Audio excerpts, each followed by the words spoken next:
Femmes d'ombre, femmes de lumière. Bonjour à vous qui nous écoutez, Florian Dai vous amène aujourd'hui à la rencontre de Coraline Jortet.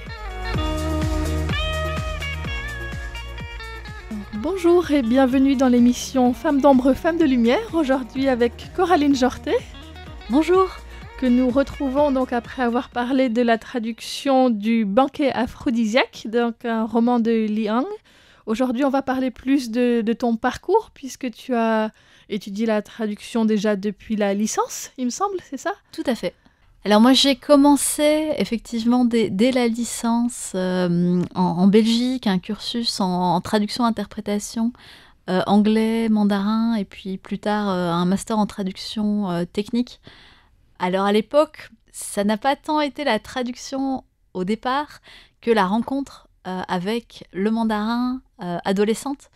Moi, je viens d'une région en Belgique, une région liégeoise. Coucou si des Liégeois nous écoutent. Et j'avais envie d'apprendre une langue qui avait finalement rien à voir avec le quotidien, donc pas le néerlandais, bien sûr, pas l'anglais qu'on apprenait à l'école. Et il s'est fait, à ce moment-là, je pense que j'avais envie de m'évader un petit peu, que la langue, une des langues possibles qui était enseignée à Liège, la ville voisine, c'était le mandarin. Puis j'ai commencé et je suis tombée tout de suite absolument amoureuse des sonorités de cette langue. Et quand s'est posée la question des études supérieures, je savais que j'avais envie de continuer par là. Et une manière d'en faire en Belgique, c'était les études de traduction. Et je me suis engagée dans ce cursus-là. Et puis très vite, j'ai toujours adoré la littérature. Je me suis passionnée pour la traduction littéraire. Et j'ai été diplômée sur plutôt un profil traduction technique multidisciplinaire, mais avec très envie de faire de la littérature, à une époque où justement la traduction de la littérature taïwanaise en français explosait, dans le bon sens du terme, si je puis dire. Malgré le fait qu'au début, tu as commencé à travailler pour le syndicat autrichien des conducteurs de poids lourds, c'est ça ? Oui, mais c'est-à-dire que j'ai fait un petit peu de traduction freelance quand j'ai commencé, et mon plus gros client à l'époque, en traduction anglais-français, c'était pour la Commission européenne, tout ce qui avait trait au syndicat autrichien des conducteurs de poids lourds. Donc ça nous amène un peu loin de Taïwan et de la littérature, mais c'était intéressant. J'ai jamais appris autant sur les normes européennes qu'en quelques mois là-bas. Et donc, qu'est-ce qui t'a permis après d'embrayer vraiment sur la traduction de la littérature moderne taïwanaise ? Alors d'abord, il y avait un concours de traduction de nouvelles qui s'était lancé entre la Chine et la France. Et il se fait que j'avais candidaté à ce concours avec des textes, et je m'étais retrouvée, à ma grande surprise, en deuxième année de master, à gagner le deuxième et le troisième prix du concours. Donc c'est vrai que ça, après, quand j'avais un peu plus, même toute fraîchement diplômée, de crédibilité face à des éditeurs en arrivant à partir de là. Et puis j'avais reçu beaucoup d'encouragement d'une des traductrices francophones du jury, Sylvie Gentil, qui a traduit énormément de grands auteurs du XXe siècle.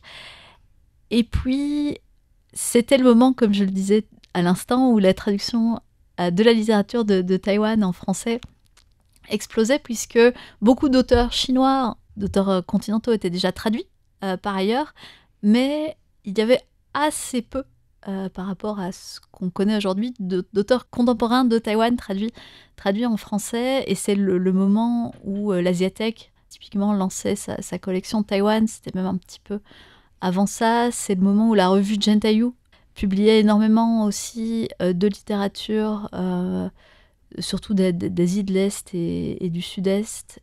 Et dans ce cadre-là, on a eu l'occasion de faire alors d'abord un numéro collectif sur Taïwan. Et puis en venant à Taïwan, alors que j'étais étudiante en thèse, j'ai eu l'occasion de rejoindre le comité qui a choisi les textes du numéro de Magellan et compagnie sur Nouvelles de Taïwan. Et donc j'ai pu travailler à la fois au choix des textes avec des collègues français et taïwanais ici, et puis à la traduction. D'accord. Et donc après, tu as continué, tu as publié plusieurs nouvelles et romans. Est-ce que c'est devenu ton activité principale, la traduction ? Donc la traduction littéraire n'est jamais devenu mon activité principale, puisqu'au moment où j'ai commencé à en traduire, j'ai également, en parallèle, je me suis engagée dans une thèse en histoire de la littérature. Et j'ai toujours tenté de jongler les deux. Enfin, je suis tombée dans le bain d'un côté et de l'autre avec beaucoup d'intérêt et beaucoup de fascination pour tout ce que ça pouvait m'apporter. Et donc j'ai tenté de conjuguer traduction de littérature taïwanaise et recherche avec des angles d'attaque assez différents. Et donc ce qui m'a permis de continuer à traduire, mais à un rythme beaucoup plus lent d'un livre tous les 2-3 ans plus tôt. Et les auteurs ou autrices que tu traduis, ce sont surtout des figures de la littérature taïwanaise contemporaine. Comment est-ce que tu les choisis ? Alors, tout à fait de la littérature, en grande majorité de la littérature taïwanaise contemporaine, un peu de domaine hongkongais contemporain également, et une autrice sinophone de Malaisie qui vit et qui publie à Taïwan, He Shufang. Mais comment je traduis et comment je choisis ces auteurs et autrices. Tout d'abord, quand j'ai l'occasion, au coup de cœur, il y a des textes qui vous parlent et des textes qui ne vous parlent pas, et c'est très clair, très rapidement.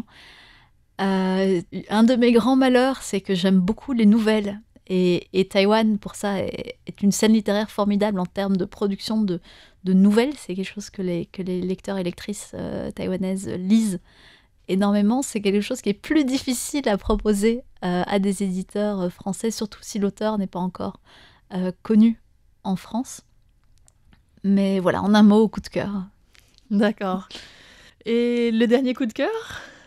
Le dernier coup de cœur, alors c'est pas si récent, mais j'aimerais beaucoup traduire un recueil de nouvelles de Huang Lichun qui s'appelle Une chambre à côté de la mer, à Bien de Fantien, dont j'ai eu l'occasion de traduire un texte qui mélange à la fois écriture féministe, histoire de fantômes, écriture du corps, quelque chose de très cinglant et à la fois de très humoristique, très personnel et un peu surréel. Il y a eu une nouvelle comme ça, un texte que j'avais traduit où tout d'un coup c'est un homme qui est dans sa chambre comme ça et il comprend pas bien. Il voit des meubles apparaître par le bas et se constituer devant ses yeux, et puis il voit une chaise apparaître, un bureau apparaître, un magnifique lit extrêmement orné apparaître, et puis il voit apparaître des chevilles de femmes, et puis des mollets de femmes, et puis la femme qui apparaît, et on se rend compte à la fin du texte qu'il est mort, et que c'est sa famille qui brûle du papier-monnaie pour lui. Et voilà, il se pose la question de mais qu'est-ce que je fais avec cette femme qui est là, qui arrive pour moi, et ça pose en quelques pages plein de questions sociétales, et à la fois avec j'ai divulgué la fin, mais avec un twist que personne n'attend et qui repose cette question des croyances, qui repose cette question de la religion populaire, et qui est extrêmement intéressant. Oui, parce que c'est effectivement quelque chose qui est encore très présent à Taïwan, qui est très différent aussi de ce qu'on connaît en Occident de manière générale, quoi, de qu'est-ce qui se passe après la mort et tous les rites et les croyances autour de ça.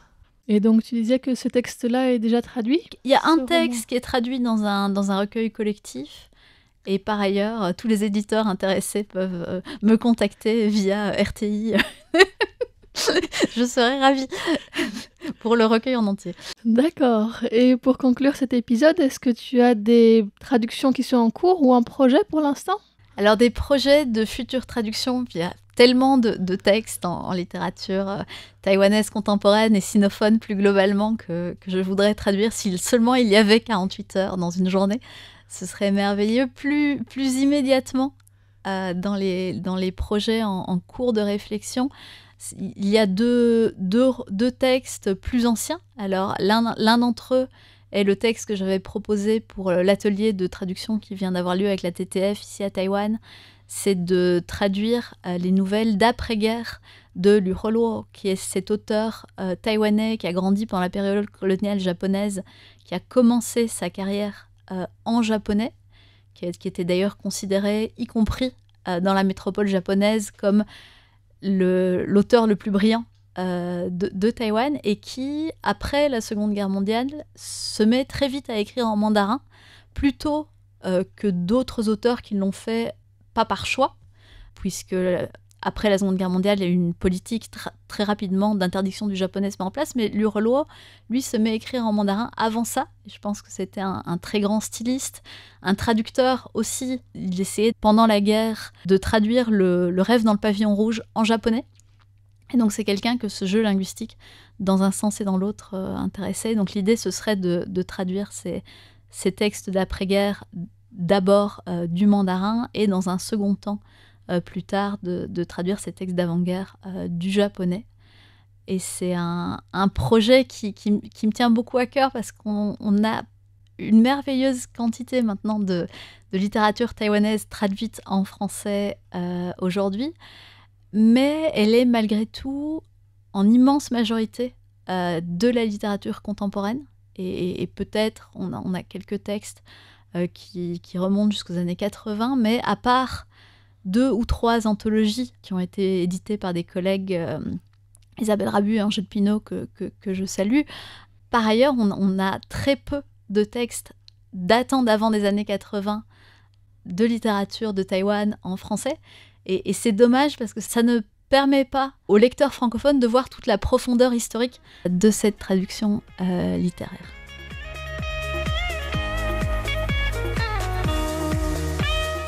Nous voici arrivés à la fin de cet entretien avec Coraline Jortet au sujet de son parcours de traductrice. Nous la retrouvons encore la semaine prochaine pour qu'elle nous parle de ses recherches, cette fois-ci au sujet de l'histoire de la littérature chinoise. Et nous allons faire un bond en arrière, puisque nous parlerons surtout des années 1910 à 1950.